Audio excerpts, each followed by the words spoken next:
إن الحمد لله نحمده ونستعينه ونستغفره ونعوذ بالله من شرور أنفسنا ومن سيئات أعمالنا من يهدي الله فلا مضل له ومن يضلل فلا هادي له ونشهد أن لا إله إلا الله وحده لا شريك له الذي أرسله بالحق بشيرا ونذيرا وداعيا إلى الله بإذنه وسراجا وقمرا منيرا أعوذ بالله من الشيطان الرجيم ببركة بسم الله الرحمن الرحيم إن الله وملائكته يصلون على النبي يا أيها الذين آمنوا صلوا عليه وسلموا تسليما صلى الله على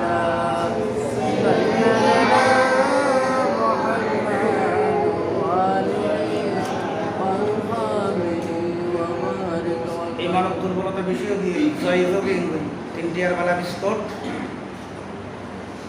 দুটি কক্কর সিগারেট এত বেশি পাওয়ার হয়, এত বেশি শক্তিশালী হয়, নেতার বাড়ি পর্যন্ত স্লোগানের আওয়াজ শোনা যায়, সাউন্ড ছাড়া, মাইক্রোফোন ছাড়া।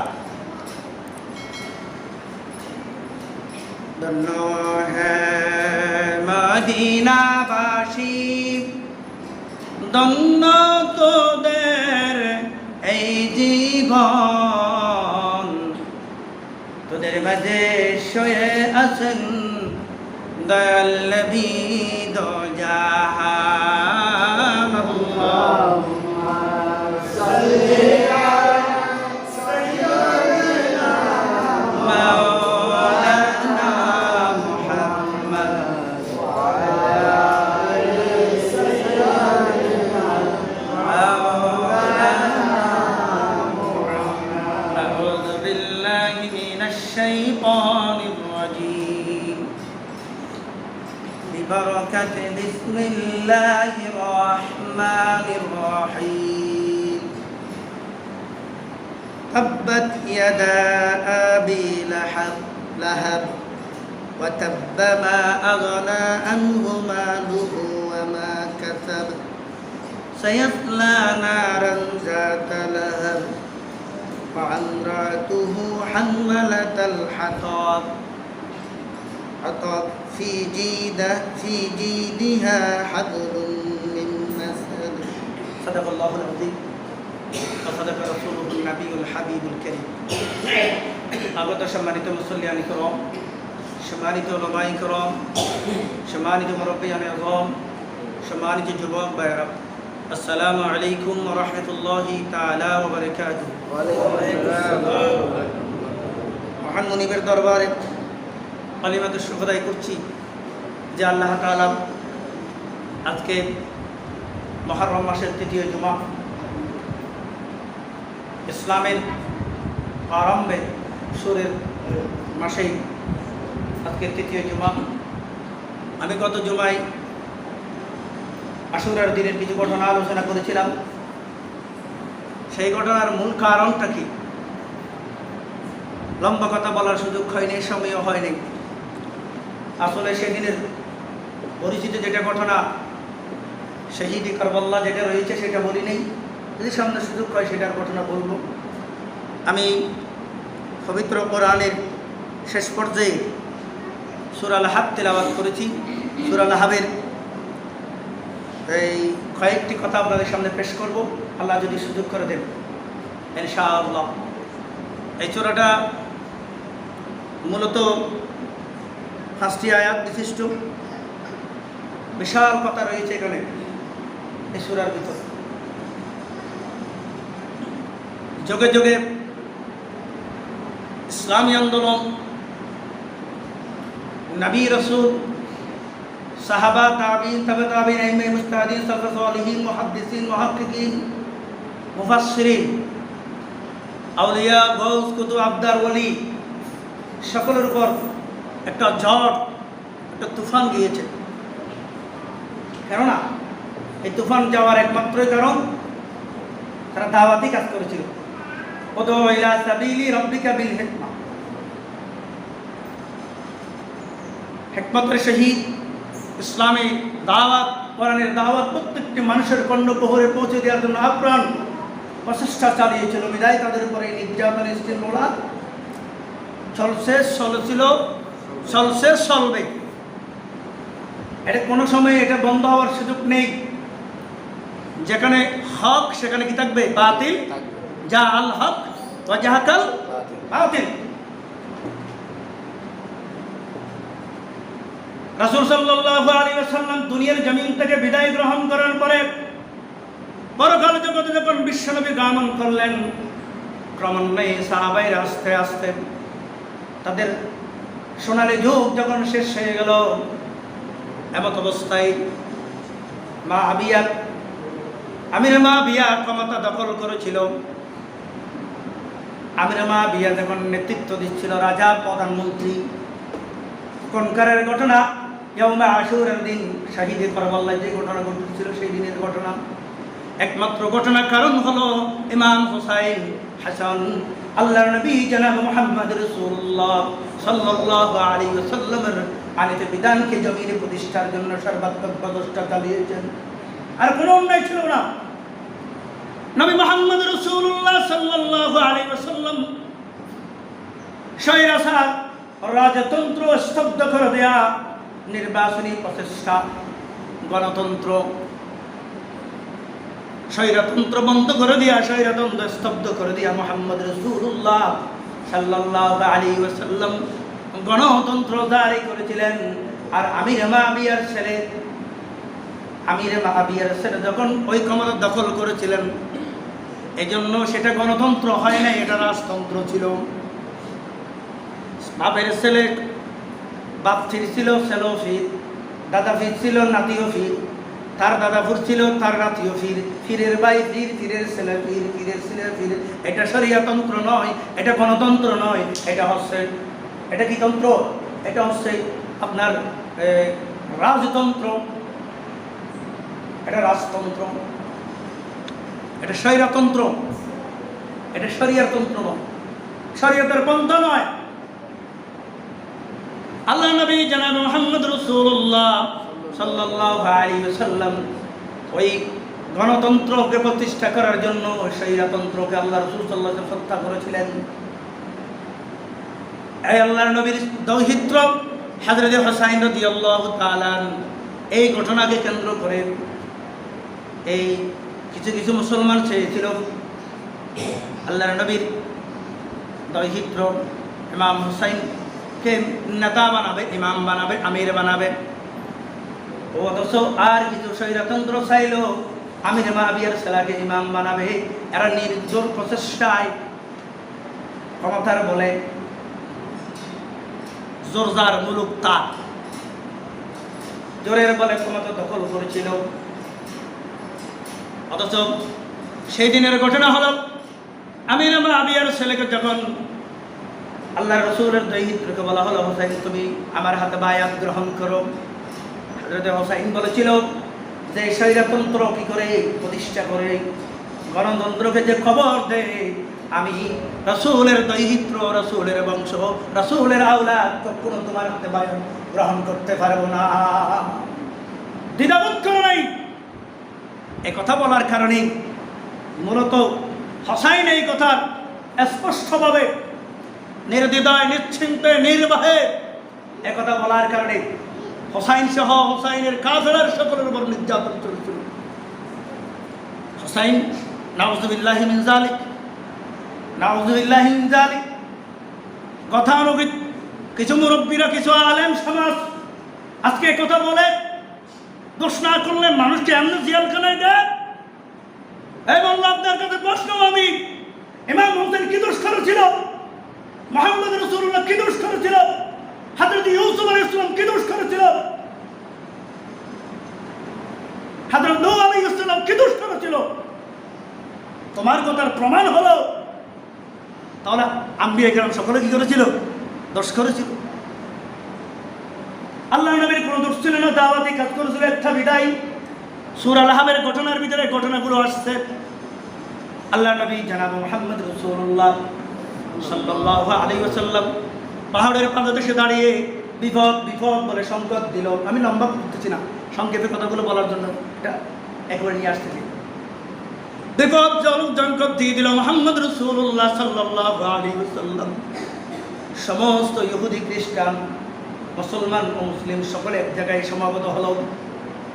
এর আগে আল্লাহ রাসূল সাল্লাল্লাহু আলাইহি ওয়াসাল্লাম গোপনে ইসলামী দাওয়াত, গোপনে আল্লাহর দাওয়াত, লা ইলাহা ইল্লাল্লাহ মুহাম্মাদুর রাসূলুল্লাহ,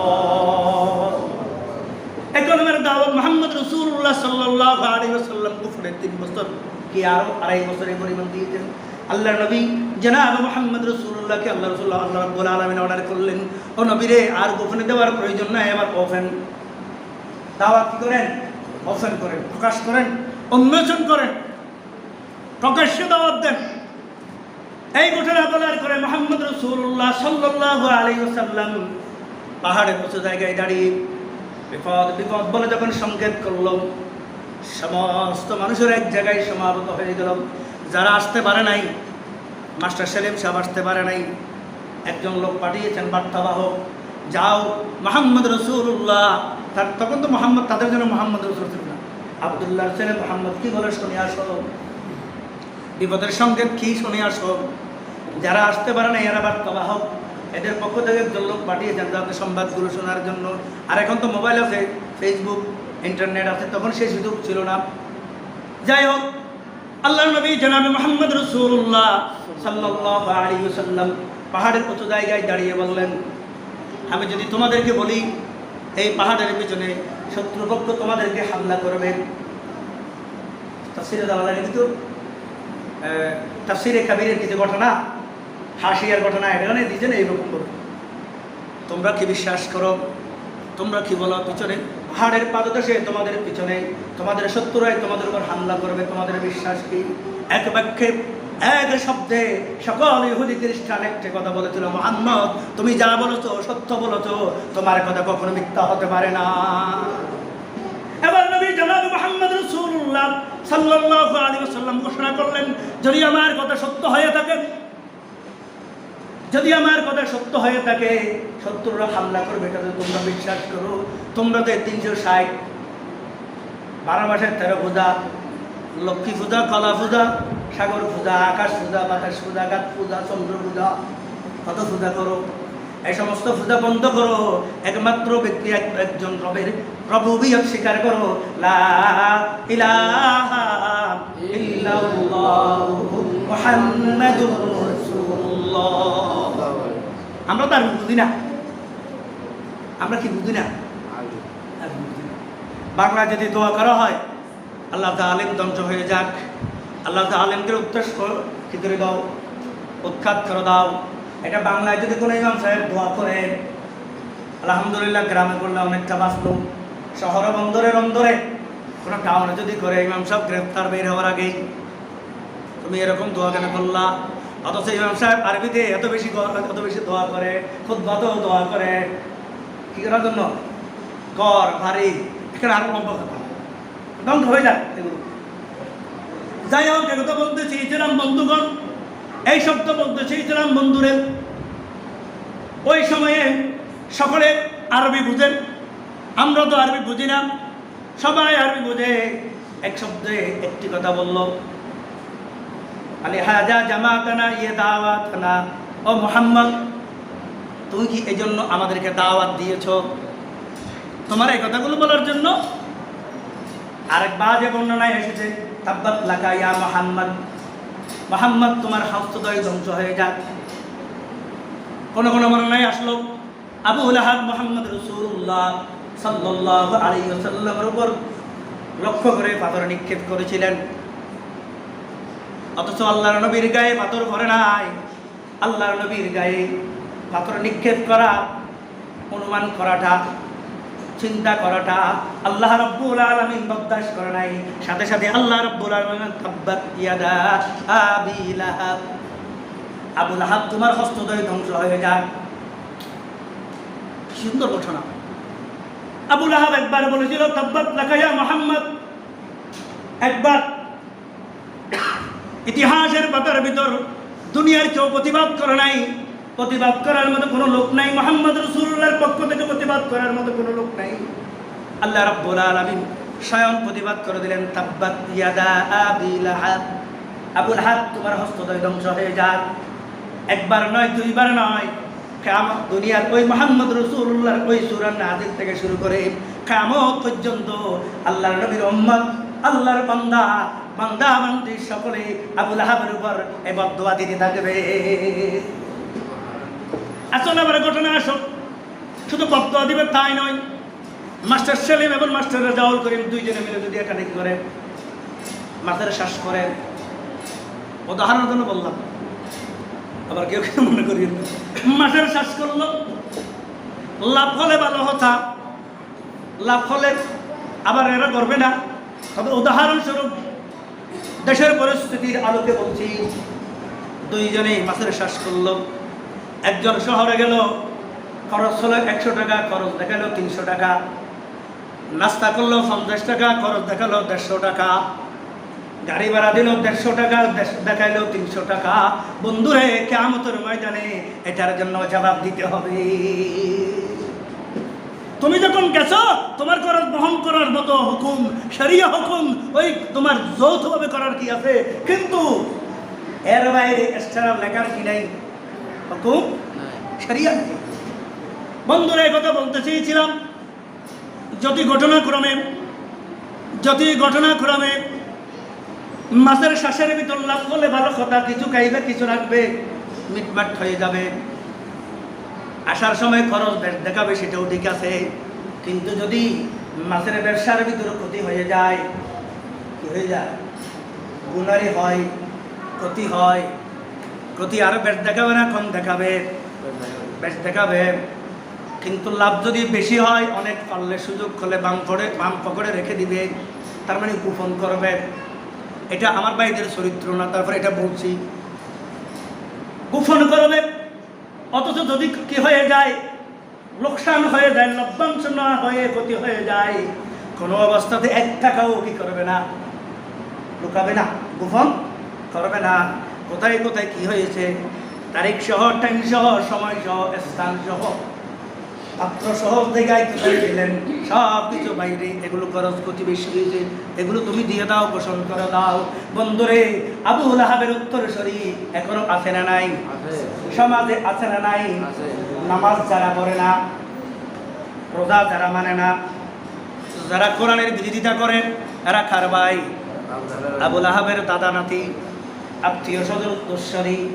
বলতে পারেন আমার নাতির নামও আবু লাহাব নয়, আমার দাদার নামও আবু লাহাব নয়। তোমার চরিত্রের ভিতর আবু লাহাবের অনুসারী প্রকাশ পাওয়া যায়, এই জন্য তুমি আবু লাহাবের উত্তরসূরি।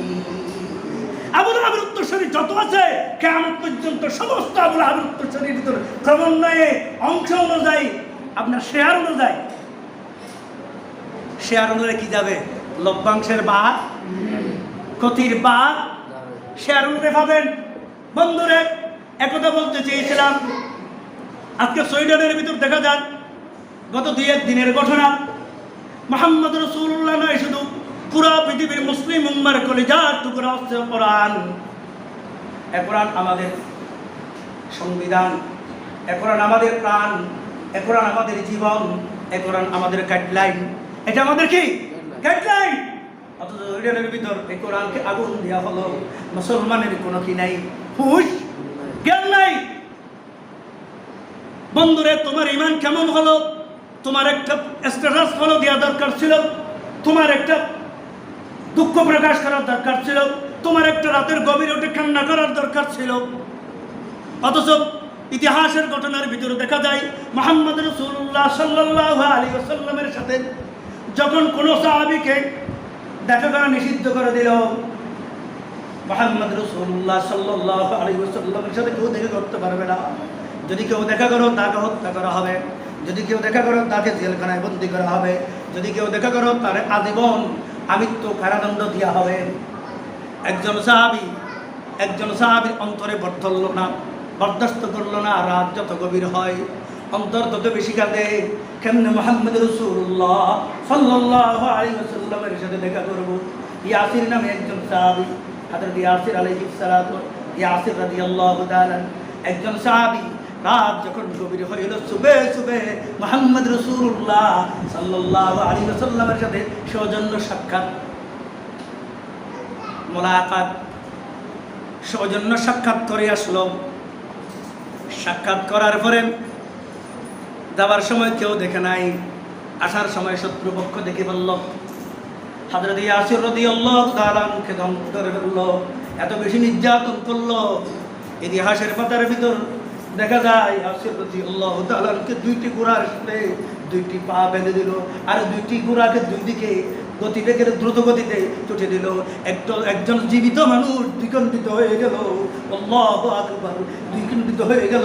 কোনো অবস্থাতে মুহাম্মদ রাসূলুল্লাহর মহব্বত বন্ধ করে নাই, ভালোবাসা বন্ধ করে নাই, কোরআনের মহব্বত বন্ধ করে নাই।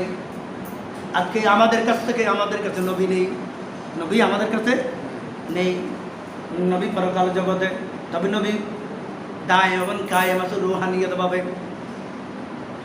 কিন্তু নবীর আনিত বিধান হলো, নবীর রাষ্ট্রবিধান হলো কোরআন। আজকে কোরআনের উপর কি চলে? নিষেধাজ্ঞা চলে।